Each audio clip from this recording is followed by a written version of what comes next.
Welcome to the Karate Combat Show. My name is Cheyne McMahon, and I'm joined by my host, León Romary. Hey guys, how you going? We just started this show as me and Shane are always watching Karate Combat, loving the direction it's been moving, and we talk about it a lot all the time. We've been both doing karate I've been doing karate for 33 years. Shane, are you longer? 34. 34. Yeah, he's way older than me. And we just decided that, yeah, why not record it, start a little show, and hopefully get some interviews with some big players. We've got our first interview that we'll be doing is with Matty Stevens, who's the first Australian to be competing, or who has competed at Karate Combat. He competed in season 4. And who else have we got lined up, Shane?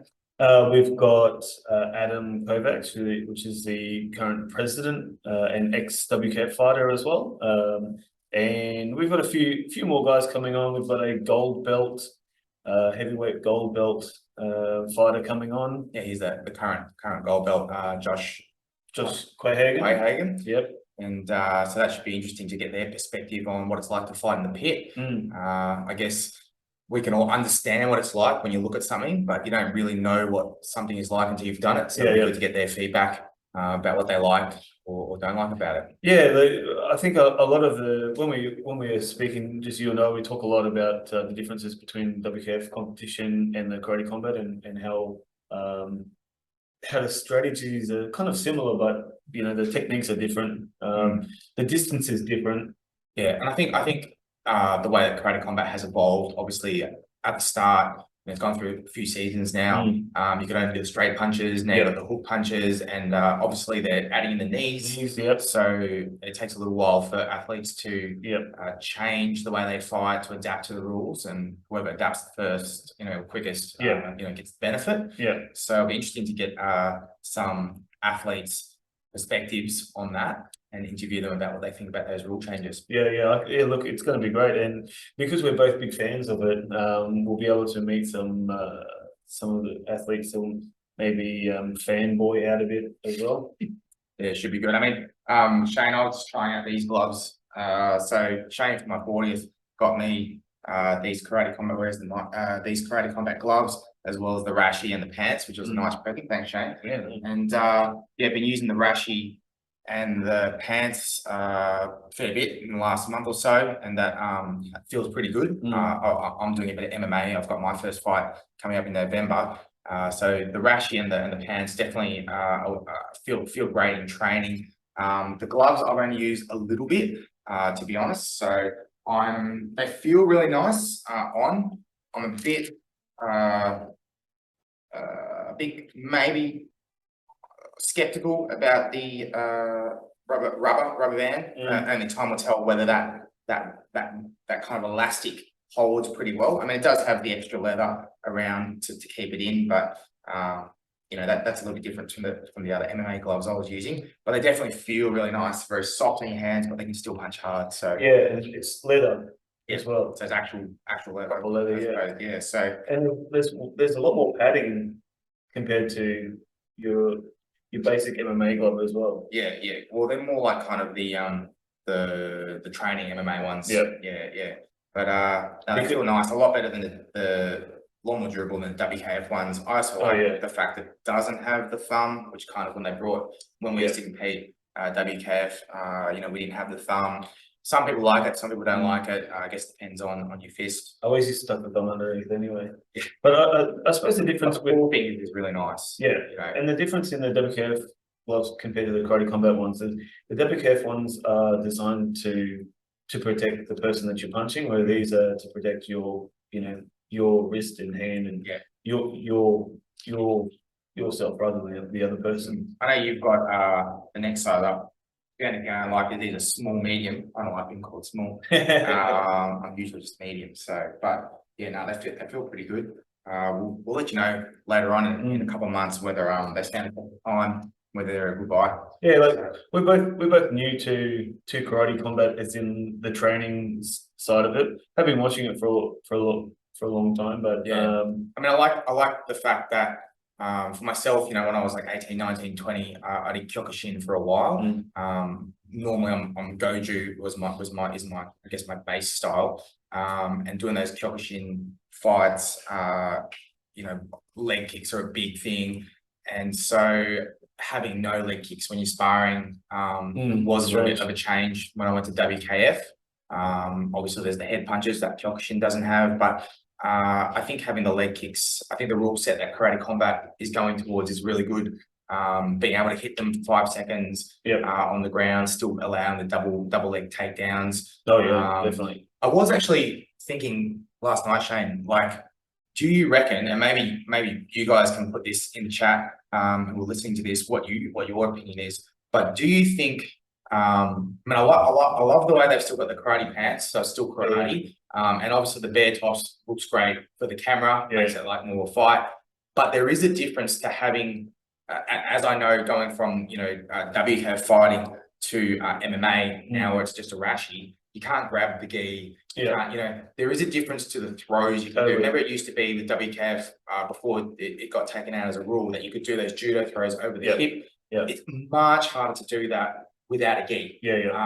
So is there maybe a time where, in the same way as jiu-jitsu has gi and no gi, is there maybe going to be 2 divisions with a gi top, or maybe like exhibition matches with a gi top? I don't think it's going to make a huge difference, because the throws that we see in the, well, maybe 8 to 10 years ago in the WKF, they were more against, you know, being kicked and you slip in and grab. Whereas I don't think there's not a lot of body kicks in Karate Combat. I think it's more leg kicks or head kicks. If you grab that leg, you are in trouble, because you know you've got the ground and pound.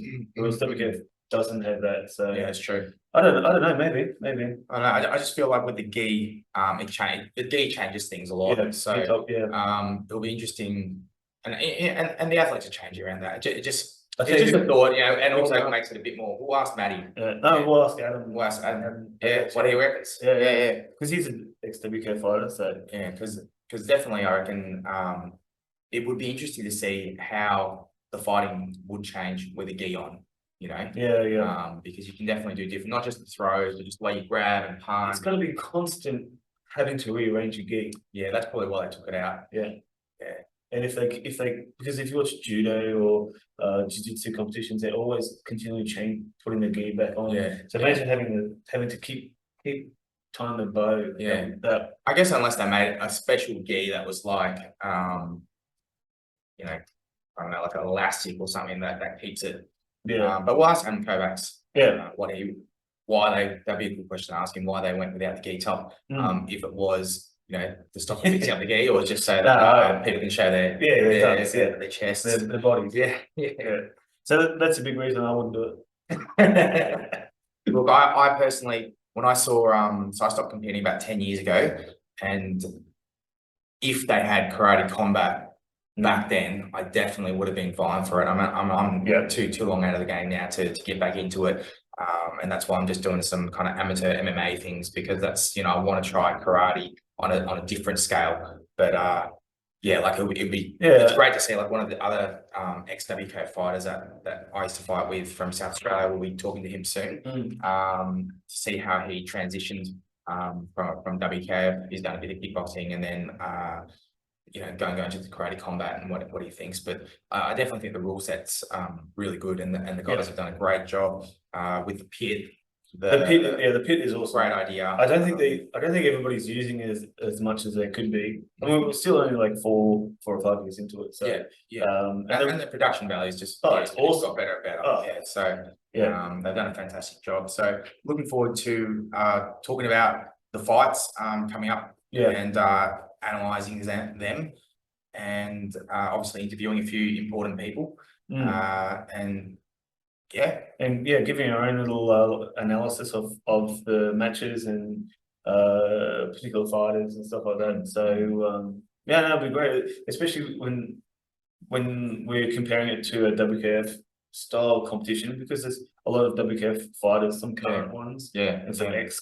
Well, that's when I first started watching Karate Combat, was when I saw Agaev when he went into it. You know, because I actually stood behind Agaev the first time he won a gold medal I think was it Mexico, Finland, and yeah, at the World Championships, and I was looking around actually, and I thought, geez, man, I'm the shortest in this under 70 division, and I was cutting weight hard to get to that under 70. And then I saw in front of me, I'm like, oh, at least I'm a bit taller than this guy. Yeah. And he ended up winning it. So, and yeah, then he became the legend that he is now. So, you know, I've seen him compete for a long time, and watching him go to karate combat was really fun. Yeah, I mean, there's also the Olympic debacle as well, if you want to call it that, in the final, the last fight, the last 10 seconds. Yeah, that was a real shame. So it may have given karate a black eye, so to speak. Yeah, especially for those who are unaware of karate combat, but like as you said, like you're starting to talk to people who are becoming more and more aware of karate combat, and yeah, I think with that changing back to the Olympic thing, yeah. I think I personally think that was Mubabi anyway, so that should have gone the other way. But what was difficult was normally normal people, and I say, you know, people that don't do karate, don't watch karate. So they don't know the rules. That, you know, in terms of karate is usually watched by karateka, as opposed to say basketball or football, where people who don't even play the sport will watch it for entertainment. And what happened was, you know, I was at work afterwards and people asked me, how come this guy won, but he got kicked in the head? He was coming in punching and got knocked out. And I hope, and I think, I actually believe that karate combat is going to bring karate back to the mainstream. You know, I was talking to some kids the other day that about some UFC stuff, and I was chatting to them like, oh, and then they were talking about karate combat. And I said, oh, do you guys do karate? They said, no. I go, what martial art do you do? They don't do anything. They just enjoy watching it because it looks great. They understand it. You know, it's kind of cool.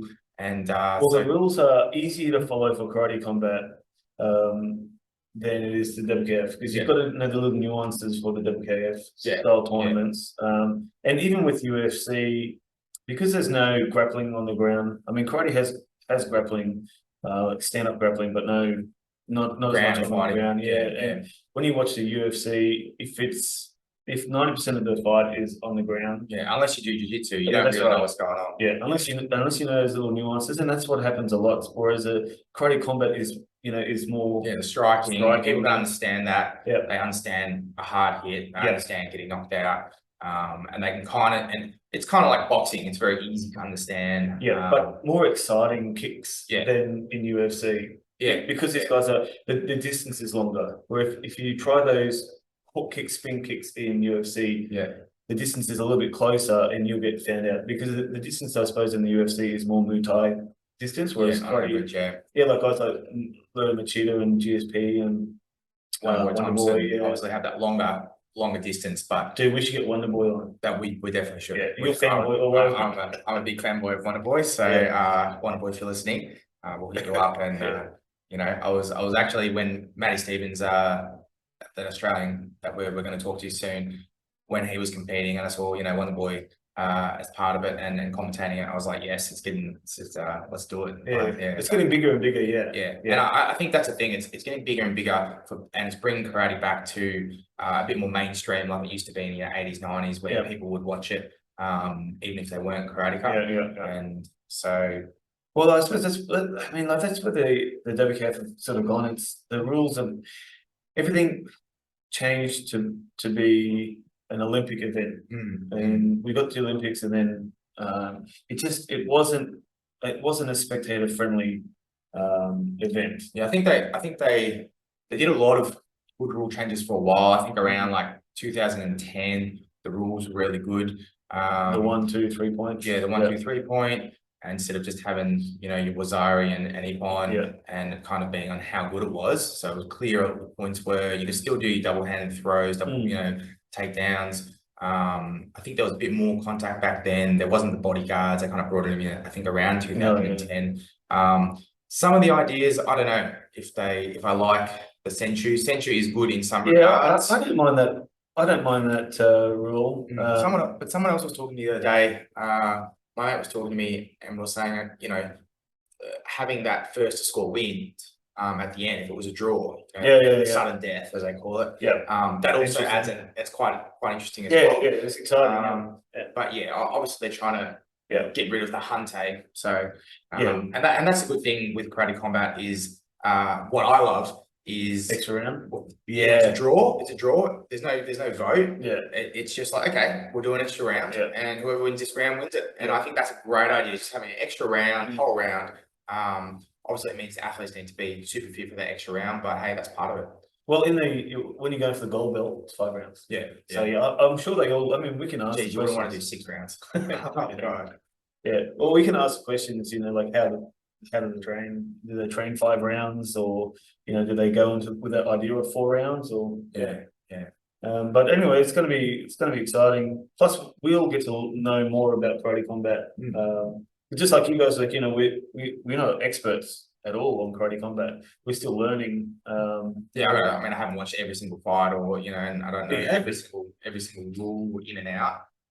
But certainly, you know, certainly loving it, and loving the fights, and loving the atmosphere, and everything that it represents, and hopefully, you know, kind of bring a bit karate back to the old school a bit. You know, what the toughness of it used to be like.